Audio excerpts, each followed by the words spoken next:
I remember getting my friends to get Wu-Tang tattoos, and we called ourselves the Wu Gambinos, Oh. and so we branded ourselves.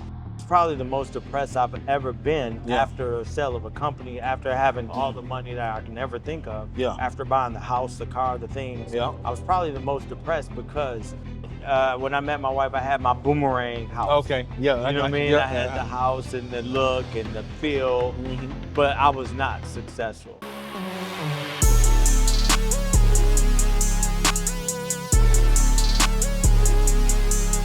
What's going on, everybody? It's your boy Willie J here, and it's another episode of the Healed and Heard show, man. And we're not just staying in the studio, we're taking it to the streets. We're taking it to the local businesses and showing how we can bring all of the things that we offer when it comes to content creation, when it comes to being able to get your face out in front of the people. We're able to help with that as well, too. So it's not just a podcast of just talking about relationships inside of the studio. We're bringing the studio to the businesses. So I'm sitting here with Mr. Ty. How you doing, Mr. Ty? Man, I'm great, man. All right, good, brother. I want to first tell you I appreciate you for allowing us to come here to talk with you. Of course. You know, a lot of people, man, they be afraid to get in front of the camera, so it's kind of hard to get people. But we're gonna work on. We're gonna get those people out there, man. We're gonna get them out. Yeah, we're gonna get them out there. That's our job. Yes, if sir. If we wasn't afraid, you know what I mean, we wouldn't have a job. There you go.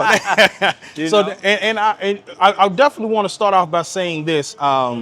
Man, just walking around the gym, I can definitely say that you put a lot of thought into doing this. Yeah. Because I've shot with a couple personal trainers, you know, that started their own gym, but it was just a gym. Like, it's more so like a family here. Like, I see how people are interacting with each other. So I definitely want to give you kudos on that, man. Thank you. I received So, Ed, let me ask you this question. Like, what got you into being an entrepreneur? Not even just starting a gym. What got you into being entrepreneurship?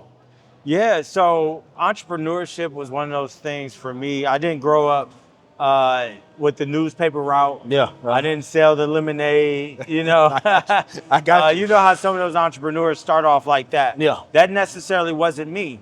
Okay. I honestly started in business out of a need, out of like something that was in my soul. I got you. I felt that there was a gap and there was nobody doing it. Yeah. So I decided to fill the gap. Okay. At the time, there was a gap because in apartments, there was underactivated spaces. Okay. They were building a lot of apartments. They were having gyms there, but there was no classes. There was no structure. There was no programming. Okay. And so I felt like there will be an amazing opportunity to build a business there. Okay. And that is literally how I got into entrepreneurship. Okay. I've been around entrepreneurs my whole life. My uncle was an entrepreneur. Yeah. My grandma was an entrepreneur. She was the candy lady. Yeah. She had the candy shop. I know about those. You know what I mean? So I was always around entrepreneurs. My mom is a big you know, just a free thinker. Yeah. She was never like, you got to go get a job. That was never. So I had all the DNA of an entrepreneur. Yeah. But it wasn't something I necessarily dreamed of. I got you. So basically what you're saying is it was bred in you because you was around it all the time. Yes. I got you. Yeah. And that's good. That's a good thing. I want to segue to say your mom saying, you know, not pushing you to say, hey, go get a job, but allowing you to be free and finding your own way. Yeah. Because you got to think about it. I don't know. I just turned 40 yesterday, man. You know, Come so, on you now. know what I'm saying? Welcome to the 40 club, you know, 40 Welcome club, to you the know. club. Appreciate it. So, you know, and I go back to thinking, I'm originally from Alabama. Okay. And the mindset was always go to college, get your job, retire, or go to a factory, get a job there, retire from there. It was never find who you are or what you're supposed to do in this world. So I want to go back to you saying something going into the apartment complexes. So in those gyms, what is it that you were doing in those gyms to be able to show it was a need for you? Yeah. So, I mean, and first off, my father was the same way. Yeah. So my father worked at General Motors. He worked the third shift. Yeah. Night shift. That's the worst. Well, for a young kid in high school, it's the best. It's the best because you can come to the games. Yeah. Well, no, because I could sneak a girl over at the middle of the night. I mean, let's be clear. We're gonna. Hey, I'm with you. Hey, I ain't want to say that, but you know, I mean, hey, coming to a game was nice. Nice, yes. But at the end of the day, that was nice. I had a lot of free time. There you go. I got you. So, I came up in that. My dad was General Motors. But, I've always been a creative. Yeah. So I remember in high school, I bought a camera. Okay. The little that had the little VHS thing in there, and I bought one of those handheld, and I started documenting in high school. Okay. It was just something I wanted to do. I didn't see anybody else doing it. Yeah. So I started documenting us going to games. I started documenting us going to prom, going to all that. So that was like a very normal thing. So I had a little bit of that creative in me. I didn't know what I was gonna do with it. Yeah. Then another thing, I remember getting all my friends to get like Wu-Tang tattoos. And I think these are the DNA of being an entrepreneur, to answer your question. So I remember getting my friends to get Wu-Tang tattoos, and we called ourselves the Wu Gambinos, and so we branded ourselves. So these are all the things. Yeah. These are all entrepreneurial things. Yeah. I'm not understanding that. Yeah. But I started a team. Yeah. I had a president, a vice president, secretary, CEO. you know what I'm saying? So I started these things early. So I was a cultivator of culture. I understood the gap in Michigan. Nobody listened to Wu-Tang. Yeah. They were into like No Limit. They were into stuff like that. Yeah. So Wu-Tang was different. Yeah. So I filled that gap. I was one of the only people wearing Wu wear. Yeah. So when I started my entrepreneurship journey, no different. I was in an apartment. I noticed that the gym, nobody ever came to this gym, but it was a beautiful gym. Yeah. All the mirrors, all the equipment looked like they spent hundreds of thousands of dollars. Yeah. But it was not activated. Okay. And then another thing I realized with trainers is that trainers that was training, they were only charging yourself, right? People. Yeah. So every time you wanted to go on vacation, it's your 40th birthday. Yeah. You might be like, look, I'm going to Miami. I'm not going to be here for 2 weeks because I'm going to Costa Rica. Yeah. Now that's 2 weeks that trainer's not going to get paid. Okay. That felt a little emotional. Yeah. I felt the money was a little emotional. Yeah. So I felt like, man, maybe there's an opportunity to, one, use an underactivated space that somebody has invested hundreds of thousands of dollars in. Yeah. Two, I can charge the building. I can charge the building B2B. because there you go. Yeah. I can charge the building because they have a budget. They have a monthly budget that they're going to spend on an amenity. No different than a hotel or a cruise ship or a resort or anything like that. So I found a gap in the market. Yeah. And I use those same skill sets, build a brand, I gamify it, make sure you feel rewarded by coming, make sure the building feels like this is amenity, so they're getting renewals, they're getting retention. And just really these same ABCs that I used in high school, that I use in college, I use in business, and I was able to scale it, get to 26 different states, get to 1,000 different buildings, create a whole infrastructure that had never been created, and we sold that to a private equity. Oh, that's good. That's good. You know what's funny is that we don't realize that life prepares us for life. Oh, no doubt. Right? And I can say I definitely understand, because even as a kid in Alabama, like, I was never into video games. Yep. I was always the one, hey, I'm gonna find a way to get to some money. Yeah, no doubt. So I didn't have a paper route, but I had a trash and window cleaning route. So I knew it was a lot of women, single parent, single mothers, in my neighborhood and around in the areas that I stayed. And I'm like, look, I can take out your trash. You ain't even got to worry about it. I already know you don't want to walk down to the dumpster. Facts. So I started making money in the aspect of where I would do that. And then my friends was like, man, well, what you doing? While you playing the game, I'm out here working. I got valet trash. Valet didn't even know anything about valet trash then.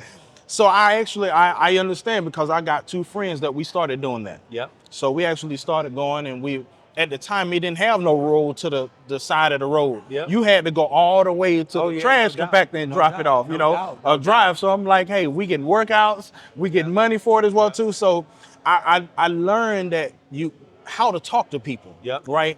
And I understood how to, not knowing that that's what I was learning, is that if you show people that you're willing to do it, you can get them to follow you and do it because you're willing to do the work as well too. Yep. No So, doubt. so the fact that you saw a need, you was able to define it and then also give a solution. A lot of people don't realize that just because you start a business doesn't mean that your business is a solution to the need that you see. Yeah. Right. And because say for instance, if you're in a area where they have no dogs, no animals, right? Yep. And you start a grooming business pet there. walking company. I don't care how much it is a need in other areas, but if it's not focusing where you are, it's no need at that. So let me ask you this: growing that business and being able to sell it, I know that it really took away from your home life, your personal life. How did you balance the two when it came to building a business, being able to sell that business, but also to focusing on a home life, your wife, your children? How did you do that? Yeah, and I wouldn't even say that it took away. Okay. Right? It didn't take away because not all challenges are made to take away. Yeah. Some challenges God puts in your life to bless you. Yeah. To open up things. And sometimes the devil put ease in your life. I'm very particular about that, right? Yeah. Like, it wasn't a challenge. Okay. It wasn't at all in a sense where it took it away. Yeah. It redefined Okay. the relationship. Yeah. It redefined my partnership with my wife. Mm-hmm. It redefined my experience with my kids. Mm-hmm. My wife and I building Torch from the ground up. Mm-hmm. We were young. Yeah. We were no real responsibilities, no kids at the time. Yeah. So the fact that we were able to build something, grow it, scale it, sell it, and then have our first daughter, Ocean, was almost like a fairy tale. Okay. And yes, selling the company for both of us is different. Yeah.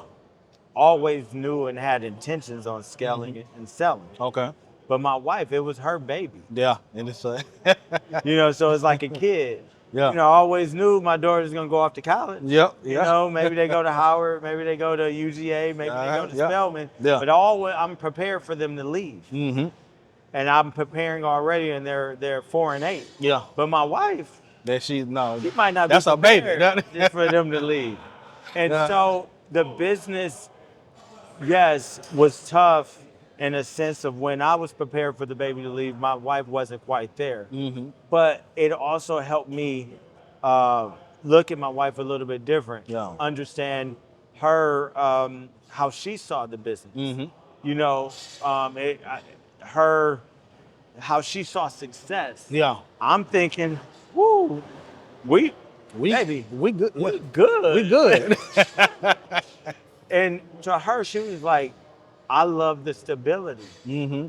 I loved the fact that I was stable. Yeah. It wasn't about the money. Mm-hmm.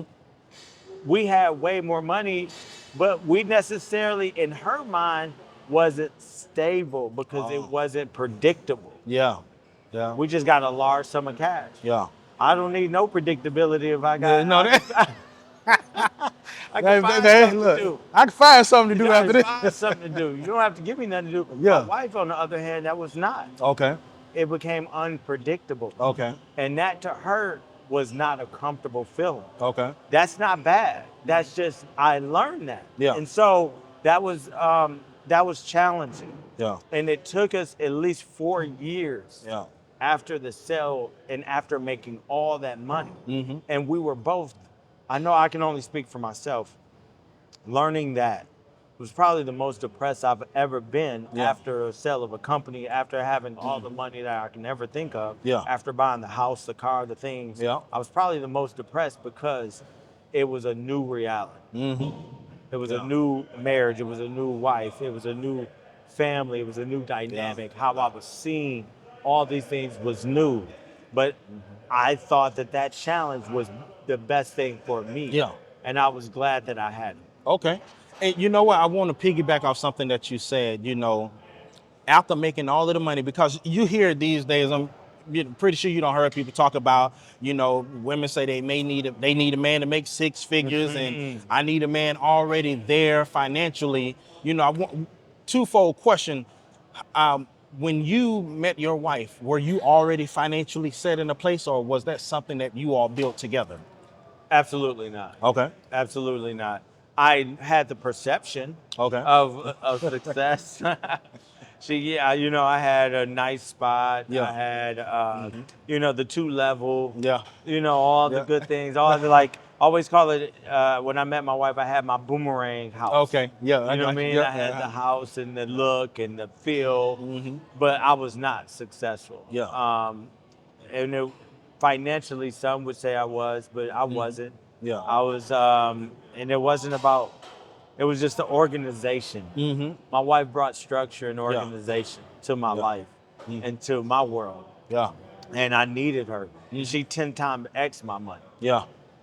You know what I mean? Like the money I made with my wife, oh my gosh. It's way different than what you was doing by yourself. Oh my. They always say the woman, when you find the right woman, not just any woman. No. The right woman. 10 times X. She can always 10 times 10 times X. X. Yeah. 10 times X. 10 times X. And even on that, how did you come out of that depression after you don't made all of the money, after you don't bought the house and the cars, right?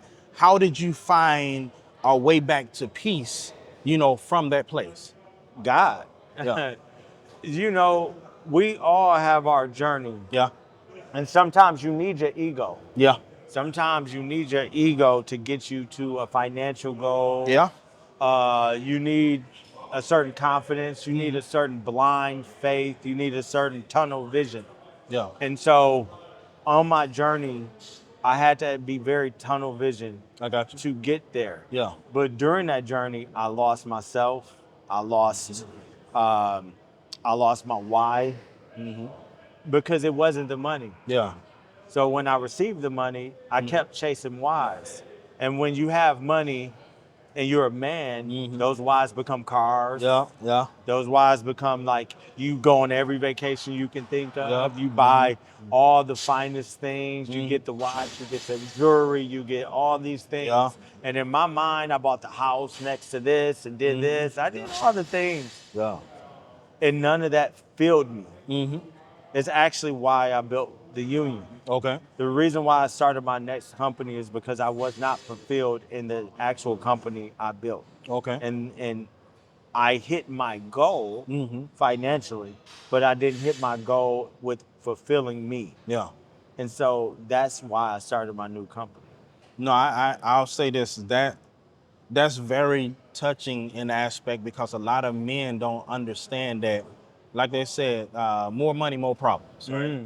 And just because you get more money, if you're not happy getting where you're at now, when you get to another level, it's another devil. Oh man, man, and it's two of them. It's like two of them on your back now. We always think that though. People think, oh man, I gotta wait till my next paycheck, or I gotta wait to, once this happens, I'm gonna feel better. No, feel better starts with you now, and whatever you're doing, and how you react during the gaps. Yeah, is who you are, not why you're winning, and sometimes not even why you're losing. It's the unknown. How do you act during this time when you're building your podcast and you're building your business? Yeah. How do you treat your customers then? How do you treat your partners then? Yeah. How do you treat your staff then?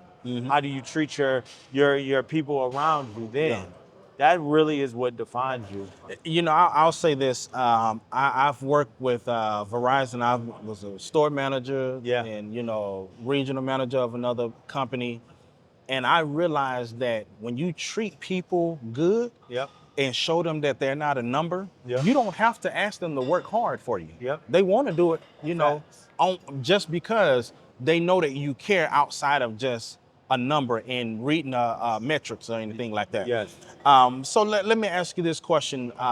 In the aspect of being a provider for your family, right, financially, how did you find ways to provide for your family spiritually and emotionally? Yeah. As I said, my grandmother was the candy lady, but she was also the leader in the church. Yeah. She was a prayer warrior. Yeah. She instilled prayer early and often. Yeah. And it was her answer for everything was prayer. Yeah. And so it was no different when I built my family and when God blessed me with my family. Yeah. It was all about starting with that core prayer, the relationship. Yeah. And I remember my wife being pregnant, and I remember speaking to my child in her stomach and praying with Ocean in her stomach. Yeah. Because I wanted that relationship with God to be a very normal conversation. At the dinner table, on the way in the car, on the way to Disney World, whatever it is. And so I just wanted to have that base. And that base is not religion. That base is relationship. And so that's what I've always tried to instill into my family. Yeah. And to go on that, how would you say you've used your relationships personally or business wise to build each other? You know, sometimes you can take personal relationships and then you all can work together to build a business relationship, or vice versa. So when you built your business, how did you build your relationships to get where you was able to sell your business? So I'll tell you this, and I think a lot of entrepreneurs, they have too much information. They have information overload. Yeah. I think, they take 1,000 courses. They go to 1,000 summits. Yeah. They buy everybody's ebook. Course. Yeah. The genius thing I did was just kept working. Okay. And I kept trying. And you don't know the price. Yeah. You don't know the right price until you understand, the budget is 40,000. Yeah. I should have asked for 40. I asked for 2. You don't know that. You got to get the information. Yeah. And they don't teach you that in school. They don't teach you that in a course. Yeah. You got to know it. You got to genuinely feel it, touch it. Yeah. Oh, this is the right product. This is how this works. Yeah. So one of the things I always did was I talked to everybody in the apartment. I learned their language. Yeah. I became a native to their language. I didn't bring them over to my language. I started talking about what they wanted. So, you care about retention. Yeah. You care about renewal. You care about experience. Yeah. So I'm not going to go in there talking about weight loss. Yeah.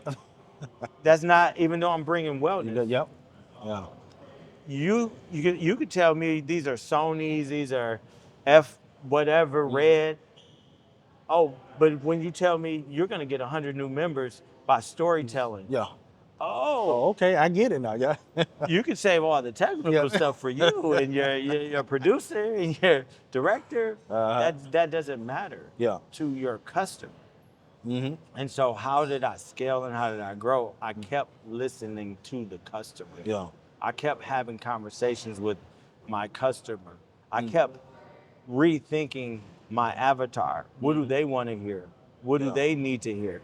How can I speak more of their language? How can I wrap this package for them? Yeah. And so I built every budget around that. And that's how I got a national account. That's how I got another national account. That's how I sold my company. I didn't watch Shark Tank. Yeah. And you know what I mean? Ooh, EBITDA. No. I went through it. Yeah. I went through all of the things, the taxes, the you know what I mean? Like understanding capital gain, all that. Yeah. But you cannot run from it. There's no book.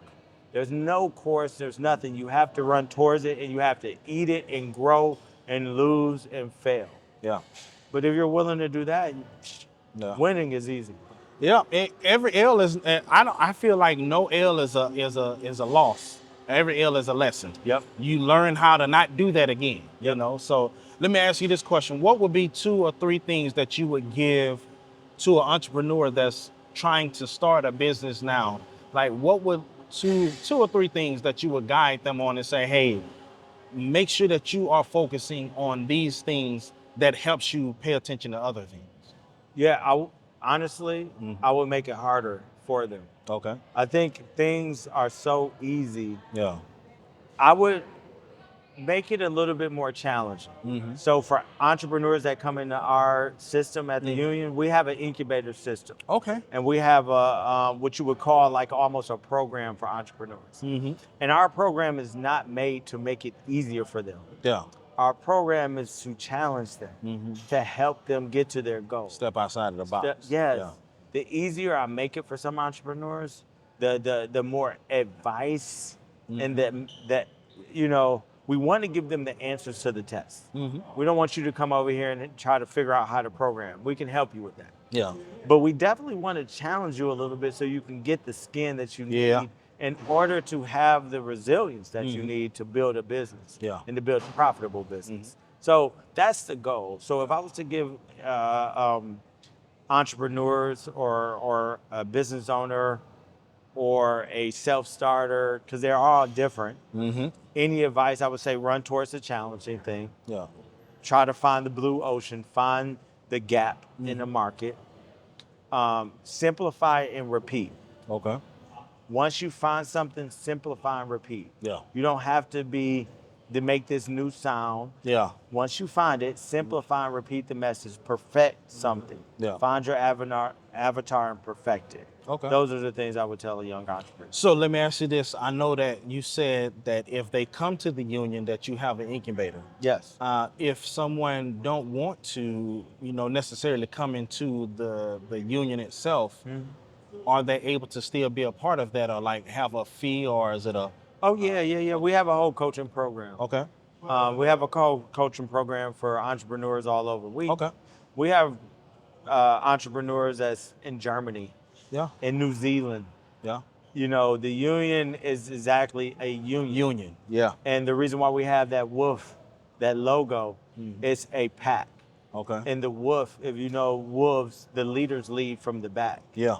Their whole job is to, protect from the back. And the union wants to be the coffee bean in the coffee. Yeah.